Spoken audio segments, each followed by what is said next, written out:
I think it's more accurate to approach every game that way, and certainly that would be my mentality and our mentality. They're all must-win games.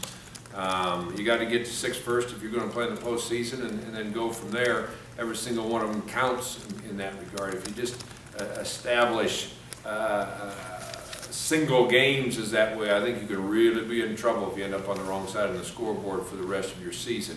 There's a lot of football left to be played. This is in the fourth quarter of the Baylor game when we were down 3 scores. There was a lot of football to be played there. We still had an opportunity to win. Our kids knew that. Win or lose this Saturday, there's a lot of football to play for. So no, I think you can weight the scale too far in that direction on one football game. Is it easier to get into a groove when you're not, going out every other series or whatnot, when you're the featured back?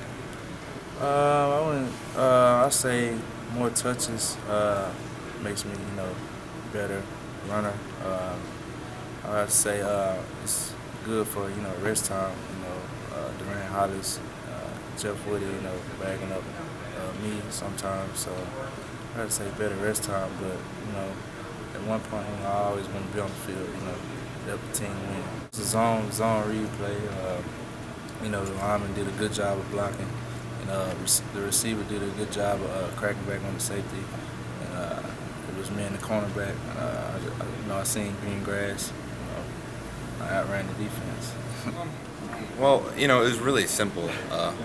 Simple mistakes and simple fixes for what we were doing wrong.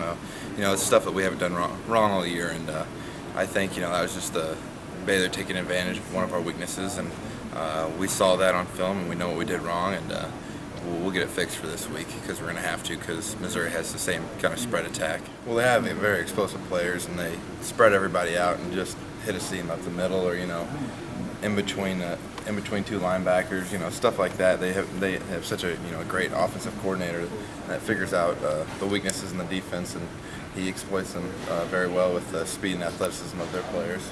He's adding a lot more explosive plays out of the backfield, which helps. He's a hard runner. He's a hard worker. So anytime he gets the ball, he's liable to take it for at least 10 yards.